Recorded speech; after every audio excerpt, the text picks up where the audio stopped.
Welcome to Normalize the Conversation. I'm your host, Francesca Reicheter, and today I'm joined by a digital creator living life to the fullest beyond weight loss, Michaela Pearson. In this episode, Michaela and I open up about eating disordered behaviors, the pursuit of external validation, and her journey with bariatric surgery. Michaela, thank you so much for joining me today. Before we begin, I want to check in. How are you really? Oh, I am actually really good. I went to my first therapy appointment last Thursday. It was great. I was so nervous to go in there. I was like feeling so many different things, like confused, scared, embarrassed. And I went in and just spilled everything I had been feeling. And honestly, like I should have went a long time ago. I'm doing really good. I'm so glad that I finally made that appointment. So I'm doing great. Oh, I'm so happy for you. I restarted therapy on Thursday. I Oh my love God. this for us, Yes, we're twins. right? So needed. I've recognized lately I've fallen into some different patterns. Yeah. A lot of like anxious patterns, depressive, but even my relationship with food. I mean, today I ate a banana as breakfast and I had to catch myself hours later and be like, okay, you need to have real food. It's Yeah. been a lot lately with, I don't know why I've been falling back into these patterns, but therapy, oh, so needed right now. Yes, and honestly, so when I talked to my therapist, she told me that things that are going on with me, they're presenting themselves as anxiety. And I didn't know what to do with myself because I was not eating as a response of feeling so anxious. And there had been multiple nights where I'm like, oh, I think I have a stomach bug or I think something's going on with me. And it was just my anxiety like fueling like to the very top. Like, yeah, it was too much. So I'm so glad I went. I'm so glad I talked to somebody. It's under control now. I'm eating more regular. I feel a lot better. And just like you said, had to catch myself and just say, something's wrong. I need to ask for help. So, Sometimes it's really hard to ask for help though, and anxiety, the physical symptoms can make it so difficult that a lot of us don't even recognize that we're experiencing it. And like it feels like a stomach bug, or it feels like a headache, or maybe chest pain, convinced. I know for me, I was always convinced I was having a heart attack. And it's so hard to ask for help when you don't even know what those symptoms are, but then you do. And a lot of times, if you haven't had people around you who react well, or you haven't had people talk about it or hear conversations like this, it can be really scary. yeah, 100%. I started explaining like sometimes my chest gets tight and my cheeks flare up and my cheeks are red and it feels like a burning sensation going on. And then I'm thinking of every worst case scenario that's not actually even happening or even potentially about to happen, but it's happening in my brain. And that is a scary feeling. It's a really scary feeling. And especially when you don't understand why or like where it's coming from. So 100%. Exactly. When you don't understand where it's coming from, it can be terrifying. And our brains definitely tend to go to the worst case scenario. For me, in high school, my mom used to have to pick me up once a week because I swore up and down I was having a heart attack. And the most frustrating part was no one talked to me about anxiety. I mean, I was in the hospital constantly. And they were like, your chest wall is inflamed. Here's some prednisone. So you're giving me steroids and sending me home. And then years later, someone was like, let's talk about anxiety. And I was like, that makes sense. But I spent so many years going into the hospital, being given steroids, and then sent home as if I was just dramatic or something. Wow. Wow. Well, and that's kind of goes on to a topic I know we've talked about in the past of like being your own advocate, but especially since you were in high school, I mean, that's hard enough to keep saying like, no, this isn't getting better. No, I'm not getting better. Like you, but that's again, just proving a point. Like if you don't advocate for yourself, they just give you something and send you home. Yes, exactly. And it's so frustrating because I don't know about you, but for me, I wasn't taught to advocate for myself because the doctors know everything, right? Yeah. They must be right. And then you go online, and a lot of times the content is similar to what they're saying. So then you're like, okay, I guess if I lose weight, or if I start exercising 30 minutes a day, or if I start eating a bunch of fruits and vegetables, everything will be fine and all of this will go away. And then it doesn't. And you're like, well, something is wrong with me then. Right. Yeah. And I guess I'm on the opposite of that now because I've lost all of the weight. So, a little bit about me, I've lost 165 pounds in the past 3 years. I had weight loss surgery, and plus I'm on GLP-1 medications. And I was always kind of told that about like being anxious or feeling sad. And I just always was like, well, if I lose the weight, that'll go away. Like I'll be better. And I thought that it would solve everything. And what I'm figuring out is actually the closer that I've gotten to my goal weight or whatever I thought that was, the more the problems that I've had in the past are kind of like resurfacing because they didn't just go away because I lost the weight. Like it didn't actually, I don't have sleep apnea anymore. I don't have high blood pressure. So those type of things, those went away and that was good. But like the mental aspect, like it's definitely something I have to work on for sure. Yeah, and it's kind of like we're taught, at least for me, I struggled a lot with eating disorders growing up. And I had, just from messaging in the media, I had convinced myself that if I got to that goal weight, then I would be happy and I would be good enough and people would be nicer to me and everything would just make sense. And then no matter how close I got to it or when I reached it, the only thing was I didn't feel good. I had patches on my skin changing color. My kidneys were starting to shut down. I couldn't go near food without vomiting. I was so exhausted. Couldn't even think. But I was trying to be at the gym 3 times a day to keep losing that weight so that I would feel good enough. And none of the depressive symptoms, none of the anxious symptoms, none of the mental health symptoms went away, no matter how much I tried to fit in society's like image of what I should look like. Yeah, and I guess so now I'm in that side where like I fit society's image and like a lot of people see me and they'll say like, "Oh, you're so pretty, you're so happy all the time." And so when I've been having these issues and feeling like so low, it's hard to hear how wonderful and great I am when I'm feeling my worst inside. And it's hard like there was a point in time just a couple months ago where I kept getting compliments like, "Oh, you're so pretty." And that sounds very like, "Oh, you should be happy that people think that about you." But people kept saying it to me and I would get so upset, like so angry and cry about it in private actually like a lot because I'm like, why are you saying this to me? Like this is so like I don't understand why people are saying this to me because it almost like hurt my feelings too. Just because thinking of my past self, that's someone over 350 pounds, like, okay, no one ever said that then. So it gets to feel like very overwhelming when people are saying it now and just reflecting on how much pain and how upset I was like back then. And then it's still carrying into my new life that I'm living. It's really frustrating when people's comments change as our bodies change because society standards and images. And a lot of times people are complimenting things they don't even realize. And they're bringing up insecurities. They're bringing up, I mean, even reinforcing eating disordered behavior or reinforcing an unhealthy relationship with one's body and food. And they don't realize it.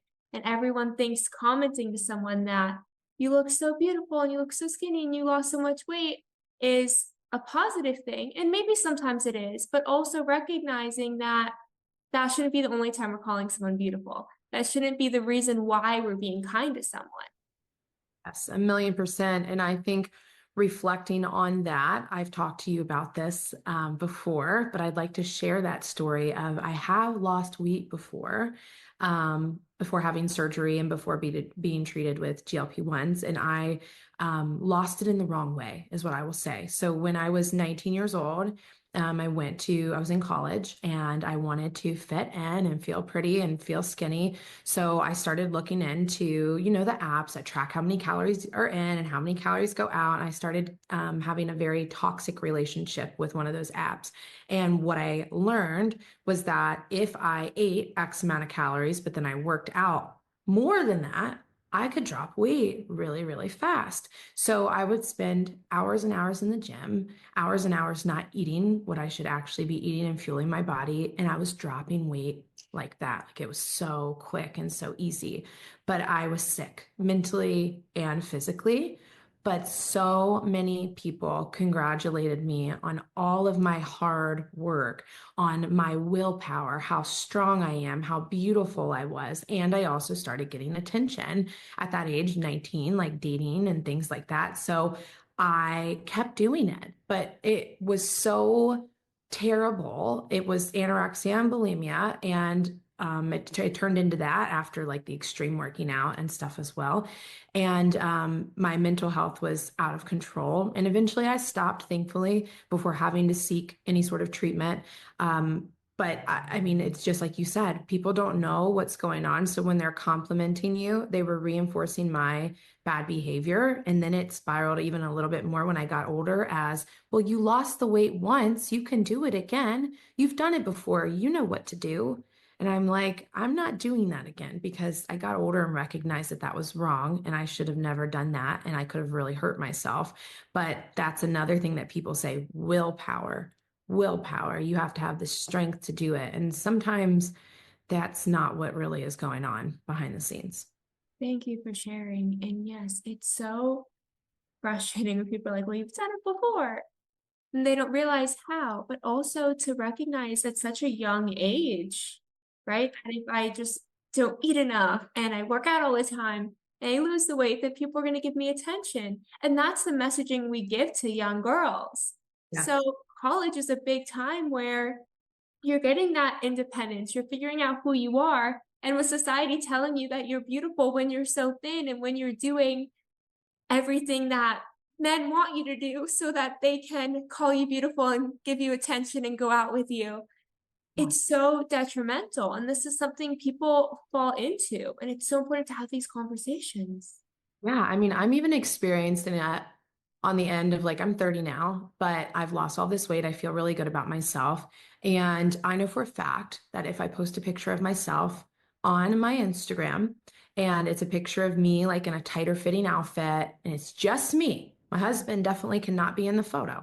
If he's in the photo, it won't get any likes. Like that's how it works. And it's reinforcing this behavior of like, you have to be sexy and cool or you're not going to like no one's going to like it, no one wants to look at it. Like it's a very toxic thing. So something that I started doing recently is hiding my likes so that I don't see it, so that I can get back to posting things that I actually want to post about instead of worrying about the attention that it will get or the likes that it will receive. Because being involved in social media, no matter if you have 100 followers or if you have 10,000, I think that's something that's a little troubling too. And you start to learn what to do and what to be like to get people's attention as well. Oh, social media. Okay, social media can have such a good side and such a bad side. And I know, oh, for me too, I have to hide the likes because I'm so stressed over if enough people are engaging and do they like me? Why don't they like me? And someone recently said something that really stuck out to me. She was like, let's go and take pictures. And I was like, okay, that's so cute. We'll take pictures of the sunset. And she was like, okay, wear like a mini dress. And I was like, I don't really have a lot of them, but like, let me grab one to put on. And then she was like, we'll try to, and I don't know how to pose. Like, it's just not my thing. Terrible at it. I'm like, have me walking and laughing because I can do that. That's about it. And Yes. she's like, well, try to like pose sexier. And I was like, first of all, I don't know how to, number one. Number two, that just doesn't feel right for me. And Yeah. she's like, well, this will get you more likes. That's what you want, more likes and more comments. And that was so frustrating for me because I was like, I have to adjust how I look so that people validate me online so that I feel good about myself. And I'm allowing myself to be in that cycle. That's the worst part. Yeah. And like knowing what you're doing. Like I know what I'm doing when I post something like that. Like I know what I'm doing. I know what it's, I guess I'm gonna get some like endorphin high from it for when I'm like, whoa, I got over 100 likes or like 300 people like this. I don't know. I've kind of started to realize I'm like, what is this really doing for me besides it being a blip in time? Like clearly there's something bigger there, which again, therapy, like I'm sure it's something that I'm gonna bring up and like try and figure out why I'm doing that. And I mean, I say I'm trying to figure out why. I know why, but like maybe what I can do to just not, just not do that and get back to being myself. Because just like you said, that's not me. Like that's not me. That's never been me. I think I thought when I lost all this weight that like I'm gonna be the cool hot girl and this is who I am now. And I just want to be Michaela. And that is, I am Michaela. And that's what I'm trying to figure out is like how to get back to myself because I feel like I've lost the weight, but I've also lost a big part of who I am with that. Oh, I love that you said that. I just want to be Michaela because being ourselves is what we should be. We shouldn't have to adapt who we are and how we present ourselves to be deemed worthy and important and valuable.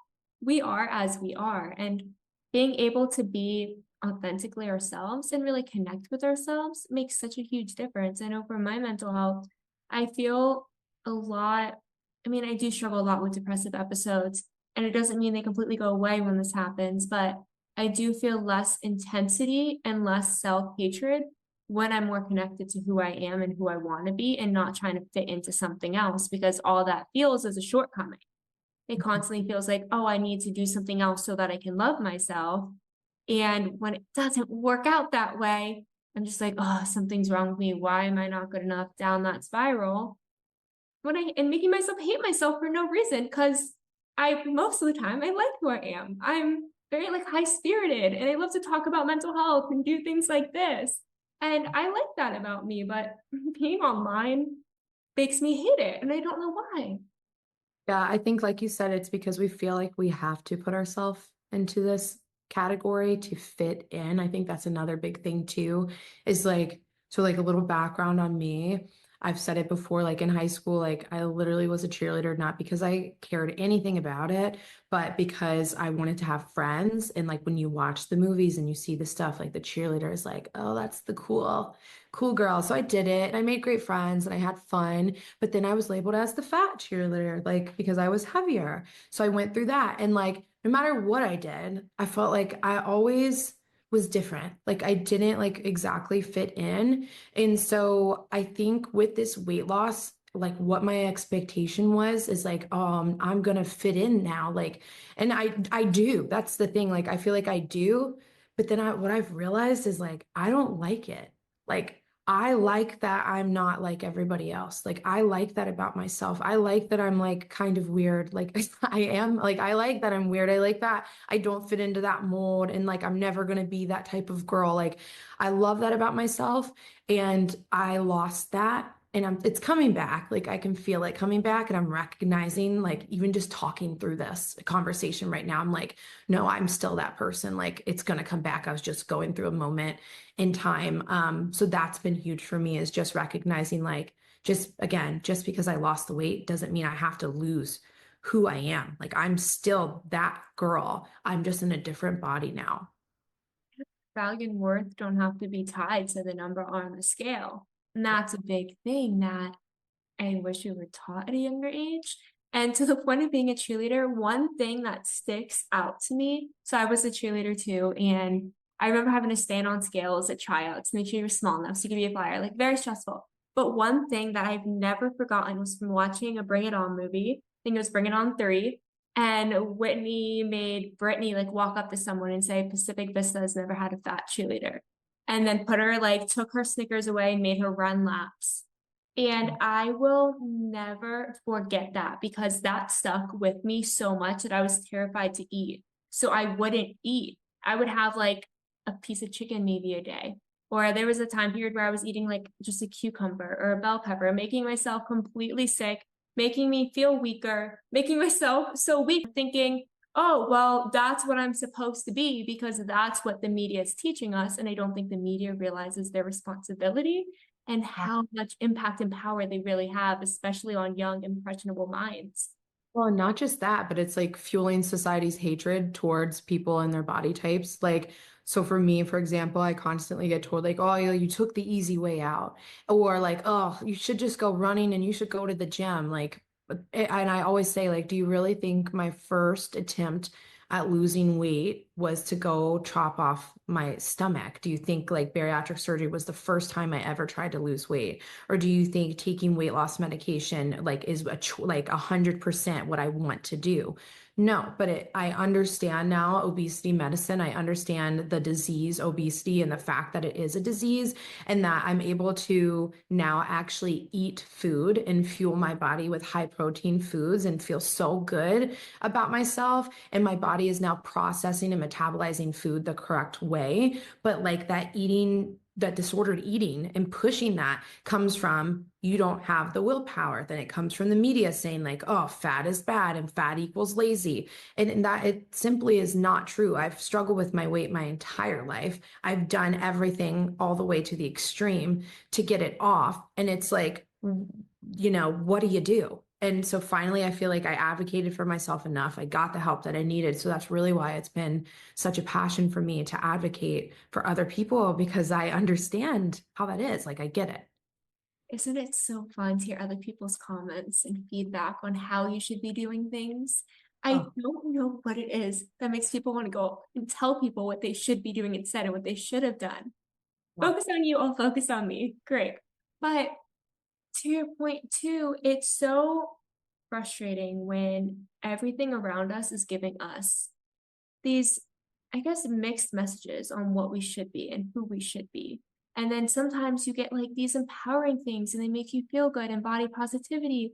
But then you have the people online. I mean, we'll use New Year's because that's happening right now. That New Year's marketing, the resolutions, just sign up for the gym and get your goal body, your dream body, take these supplements, do all these things. And oh my goodness, I feel like I start hating myself in the new year. And I don't understand how I allow myself to feel that way because I know it. But at the same time, it just keeps happening. And we have to be so mindful of how we're letting that outside noise impact us because we might think we don't care, but then you hear it enough, it just gets in the back of your head and then a broken record in the middle of the night. Yeah. And I read some quote and what did it just say? It was like, it's okay if January was saying goodbye rather than it being a fresh start. And that's what I felt like I spent the whole month of January doing was like recognizing what's like why I'm not happy and like what's going on with me. That now, like, since it's February, I'm like, okay, this is the time now that I'm going to start taking the steps to make my life what I want it to be instead of listening to all the noise around me. And I think that's really, really hard to do is block out that noise. It's really hard to do. And I'm so like excited for you that you're getting to this point because it's such an important part of our journey. But I have a question. So going back to these disordered eating patterns and behaviors that we both have had in the past, and then going through the weight loss surgery afterwards, was that difficult with the eating disorder kind of behaviors in the back of your mind and these intrusive thoughts? Did they still play a role? I think so for sure. So when I had bariatric surgery, the first part before you go in for the actual surgery is you have to do a 2 week liquid diet. And so it's not 100% liquid until like 3 days before, I think.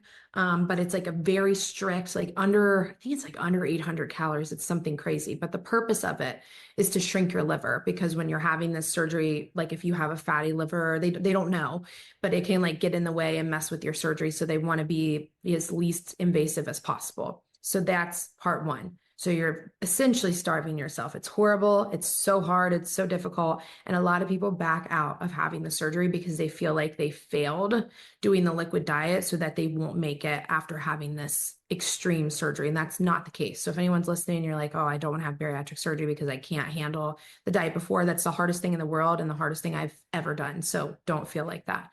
But then after the surgery, wake up and basically the signal from your stomach and your brain is like disconnected. Like you don't hear that signal for at least the first, I would say for me, it was like 4 months. Like I didn't have that signal anymore, which was such a relief. It was like just quiet in my brain for once.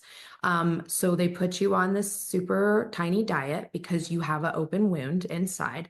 So it's liquid for the first week. Then you move into soft foods. Then you move into solids, but it's very low calorie and like 1 or 2 ounces of food at a time.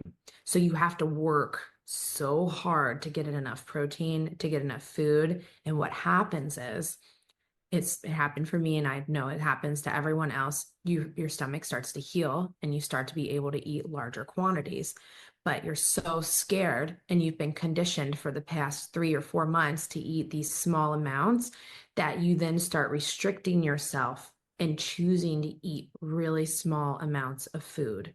And then you get scared because you could eat half of a sandwich or half of a salad and you think it's too much because you're used to eating the size of a hand.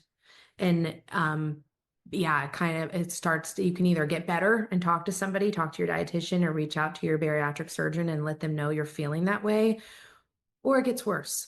And a lot of these people are terrified to eat. They won't eat. They only drink liquids. So that disordered eating pattern definitely can come back, which is why they highly recommend working directly with a nutritionist and a therapist if you need one as well. That has to be so difficult because, I mean, to go 3 weeks liquid diet or almost liquid diet to 3 days, 3 days of liquid diet and then slowly reintroducing food, that has to be so scary to then eat again. Because I think also a lot of messaging is like, oh, it's what you're eating. So if you eat less, you'll lose weight. So then you're coming out of it and it's like, I don't want to eat because then I'm going to gain the weight all back. And it has to be so difficult. I guess for you, what was that kind of turning point where you realized, oh, I can eat? Oh my gosh. Wow, I haven't even thought about this in a long time. I think it was like 6 to 8 months. I started noticing I went to Chipotle out of all places and I got a burrito bowl, which I love. And usually I was only used to eating like a little bit. And I was so hungry that day and I was able to eat like almost the whole thing. And I was terrified. I'm like, oh no, like this is too much food. And this is after going to the gym and I had been walking and I would do yoga and all this other stuff. And was like so mad at myself. I'm like, oh, I'm eating too much. I'm being crazy. And then I have this motto that like food is fuel. Food is fuel. Think of your body as a gas tank and like what you put in it. If you're going to put the best gas in the world in it, that's going to fuel you for so much longer. And if you put bad stuff in it or you put nothing in it, you're not going to go that long. It's not going to go well for you. And so I had to start talking to myself like that. Like I'm fueling my body because I work a lot. I go to the gym a lot. I walk a lot. I'm an active person. So those are mantras I had to tell myself. And also like my body is a pyramid. I'm taking care of it. I'm putting the best things inside of it. So that's how I kind of got away from that type of thinking. And I also knew that I was doing everything I could to lose weight and be the healthiest version of myself that I possibly could be. So choosing to go to Chipotle and get I don't know what it was, a brown rice bowl with chicken and like healthy like I wasn't like loading it up with queso cheese, but I could have if I wanted to because I just went to the gym. Like it's taking away the negative relationship I had with food. I had to tell myself I got this surgery to have a new start. So I can build a positive relationship with what I'm eating now. So yeah. Okay, that is such an important reminder for all of us that food is fuel. Yes. And oh, I love that it was a burrito bowl that kind of changed the mindset for you because burrito bowls are the best. I used to go one every Thursday in college, my favorite thing. So good. But it's so important that we shift that mindset from food is bad, we shouldn't eat too much, to food is fuel and fueling our body with what feels right for us. And that may be different on different days, and that's okay, but it shouldn't be kind of like a punishment all the time to ourselves. Yes, and the restricting. So there, I've gotten in a couple of like battles, I would say online, like some of my most popular videos is kind of going toe to toe with even some bariatric surgeons, because most bariatric surgeons say like that food's fuel. Don't restrict yourself. You can have cake. You can do these things like most do. But then there's some that I like to say are like, I don't know. They're just like drill sergeant, very strict. Like you can never have chips again ever in your life. And I don't agree with that. I think that's what caused my issue to begin with is like as a little girl going to the doctor telling my mom, she's not allowed to have chips. She's too big for her age. She shouldn't have candy. You need to limit it. And then my poor mom following that advice, like Michaela, no, like you can have this instead. Like, and it's not my mom's fault. I think a lot of people like push back on that too. And they're like, oh, it's because when you were a kid, that was your parent. I'm like, no, that's what the doctor said. Like, that's what the doctor told my mom. So that's what my mom implemented into my life. But that was restricting me. So then when I became an adult, I overindulged a lot of the time. And it kind of was like an endorphin high. So anyway, back to the battling people online. Seen bariatric surgeons like you can never have chips again or you're going to gain all of your weight back. And so then in return, I literally sit there with a bag of chips and eat it. And I'm like, that's not true. I eat chips if I feel like eating them. So that way I don't have these obsessive thoughts in my head that I'm never allowed to have a chip again. Like that's insane. And I just went to a bariatric event this weekend. All of the bariatric surgeons are there, and guess what was on the buffet line? Chips. So, like, how are you allowed to have them? But we're never allowed to have them again. Like that, we just want to be regular people. And I think I'm really blessed with my surgeon's office having a great nutritionist and like working with me and telling me not to restrict myself and helping me build that positive relationship with food. But there's some people, unfortunately, don't have that support. But yeah, that's the biggest thing is I absolutely do not restrict myself at all. If I want something, I eat it. And I think that's important. Okay, I am so grateful for people like you who are talking about this because, like you said, a lot of people have access to this information. And if your surgeon's telling you you can never eat a chip again, oh my goodness, I'm thinking about you can never like have a birthday cake again. Like Yeah, that, yeah. it should not be the messaging we're giving to people. No. And I think there's good alternatives. Like I'm a big like Quest protein chip girl. Like I just ate them today. I love them. So I'm not sitting here eating Doritos every night. Like that's not something I'm doing, but that's because of my health, my personal health and fitness goals. But I totally just ate sour Skittles today as part of my lunch. But like I wanted them and it was good. But I think that's what's made me so successful across this journey is I'm really listening to my body. Oh, wow, I've never said this. I think I'm listening to my body rather than listening to my brain. My body's like, you would like a sour Skittle today, so that's what you're gonna eat. And so then I do. Instead of punishing myself in my head, like, you're gonna get fat if you eat a sour Skittle, something bad's gonna happen. It's like, no, nothing's gonna happen. This is a treat. I fueled my body all day today with really healthy foods and made sure I had enough fuel. Fuel tank is full. I'm ready to rock and roll, and now I can have some sour Skittles. Like, that's really how I think about it. Or if not think about it at all. It's like I'm doing the right things. I have really healthy habits. I have active lifestyle. So if I want something, I have it. That is such an amazing way to look at it. Oh, focusing on your body and not your mind. I have those days where I'm moving forward and things are good for weeks at a time. And then I have those days where my mind really just gets to me. I started watching a new show that I'm loving, but the actresses are all like very paper thin. And I started looking in the mirror and thinking, oh, okay, maybe I shouldn't eat as much. And now I have to go convince myself at dinner time that it's okay to eat. And Yeah. that's really hard battling those intrusive thoughts in my head. So to think about listening to your body instead of your mind, but maybe it can help me tonight. Yeah, I hope so because I'm like, girl, you better be ordering a burrito bowl from Chipotle, but that's what you can get. But no, I think like protein packed foods is really important. I try to do that too because as someone that had this weight loss surgery, my quantity is limited because like my stomach is smaller than most people. So I think something even for you, like if you're worried about the quantity of food, make sure it's packed high in protein so that it's fueling you and giving you that energy. And I think those type of swaps have helped me a lot. Like when I was talking about the Quest protein chips, or I'm trying to think of the other one, wild protein chips. I try to replace things that like I love with just a healthier option, but also something that actually tastes good and that I enjoy. But you're beautiful. I don't even think I have to say this, but you're a beautiful girl. I don't want you to feel like that about yourself. And I hope you know that I'm totally here for you anytime to help and or if you want to talk because I get it. I know what it's like to feel like that too. Thank you. And it is so important to find foods that feel right for you and finding swaps if you need to or want to. It's all about listening to your body and what it needs. And I think, and it's so individual. Just because everyone else is eating something doesn't mean that you have to make that swap or that you can't make the swap. It's what you want and what feels right for you.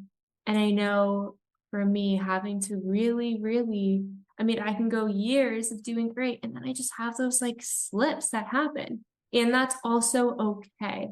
When we're able to recognize it and talk about it, even say it out loud to someone, holds us a bit more accountable to making those steps forward again, to growing that healthier, building that healthy relationship with food, with our bodies, and just with ourselves in general. And I think it's important that you're talking about it too, because sometimes I almost feel like if I don't talk about it, especially on my platform, I feel like I'm like a phony because I'm telling all these people like, you can do it. You're doing so great. And then in the background, I'm not doing great. Like I definitely have bad days too. Like, and when I say bad days, either not eating or eating way too much and indulging like in crazy stuff just because, like, not because I actually wanted it, but I don't know why. I don't know why I do that. And it just like you said, it'll be months and months and months that I don't do that. And then all of a sudden I'm like, okay, today we're eating pizza, I'm eating Cheez-Its, I'm eating this, I'm doing this. And I know I don't feel good when I eat like that, but it's like just a bad habit or like a bad intrusive thing that I don't even know why. Because the days I feel the best is the days I'm eating like healthy option, like just eating what I actually want to do instead of overindulging or being crazy with something or restricting. I mean, the worst I feel is when I restrict and don't eat anything. So I totally, totally get it. I love that we're talking about this because, like you said, we're online, right? Showcasing what we've gone through in our journeys. And a lot of times, at least for me, I feel like people expect me to be like perfect and healed now, whatever that looks like and means. And I try to be so honest of where I'm at because the last thing that I want is to be online and seeing how great everything's working out for everyone else and then be like, something's wrong with me. Everyone else has made this progress, their life is perfect, and mine, something's wrong with me. Why am I taking 10 steps back? I mean, it just fuels that intrusive thought. So being able to talk about it and realize for ourselves and then hopefully for others listening that it's okay if your journey is not linear. It's okay if you take some steps backward, if you jump forward really far and then a couple steps back. It's all okay. It's all valid. It's part of your journey. It's part of growth and healing. And just take it one day at a time, one step in front of the other, and listen to your mind, listen to your body, figure out how you can form that connection in a way that makes you feel strong because the strongest version of you is amazing and every aspect of you, every part of you is worthy and valuable and amazing, but the strongest version of you is who you deserve to be. And I hope that we all get there. Yes. And, in regards to sharing online, I wanted to share this with you because my therapist told me this and it made me feel a lot better. She asked me if I feel like the success I've had online that I deserve. And my honest answer, I said no, because I feel like I'm a liar. And she asked me why I felt like that. And I said, because I don't always share the full story. I share only what I'm comfortable sharing. I don't tell the whole truth. And she said, that doesn't make you a liar. You know how in a movie, there's a director's cut and then there's the film that's released to the public. You're the director and you have the director's cut, and that's yours to hold on to that no one will ever see. That doesn't make you a liar and that doesn't make you a fraud. And that really stuck with me. And I've been saying that in my head like every day since last Thursday. Like, yeah, I just have the director's cut. And same with you. Like, you have the director's cut. You don't have to release that. That's your own special thing. And that doesn't make us any less just because we're not showing that. The movie's still great. The movie's still really good. We just know that there's another version too. It's so true. It's what we feel comfortable with. It's Yeah. all about us and our mental health. It really is. So sharing what you feel comfortable with when you feel comfortable is so amazing. And just being able to recognize, I think at any point along your journey that your voice matters and your story matters. So what you feel comfortable sharing and want to share, don't let the idea of how other people might respond or react or what the world might think prevent you from doing what feels right for you in that moment. 1,000,000%. Michaela, it has been amazing talking with you today. As we are wrapping up, what's one thing you'd like to leave our audience with? Oh man. I don't know, I'm getting emotional. I felt like I was going to cry. This was such an amazing conversation. Thank you so much for having me. Um, Man, I guess I would say just to believe in yourself. You can do anything. Life is 100% what you make it. There's no limitations. The only limitation is you. And the only regret you'll ever have in your life is not trying. There's no such thing as failing. Failing is just not trying at all and never going for it. So if you're listening to this and you feel like, oh, I can't get to where I want to be and I'll never be able to do this, I'll never be able to do that, try before you say that. Thank you so much for listening to Normalize the Conversation. Don't forget to subscribe, rate, and review. This podcast is an initiative of Inspiring My Generation, focusing on normalizing the conversation, bringing education and awareness to the forefront, and amplifying global voices to spark change and hope. Inspiring My Generation is a 501c3 nonprofit organization on a mission towards suicide prevention through awareness, conversation, education, and support. Connect with us on Instagram at Inspiring My Generation and visit our website inspiringmygeneration.org to learn more about our work and how you can make a difference.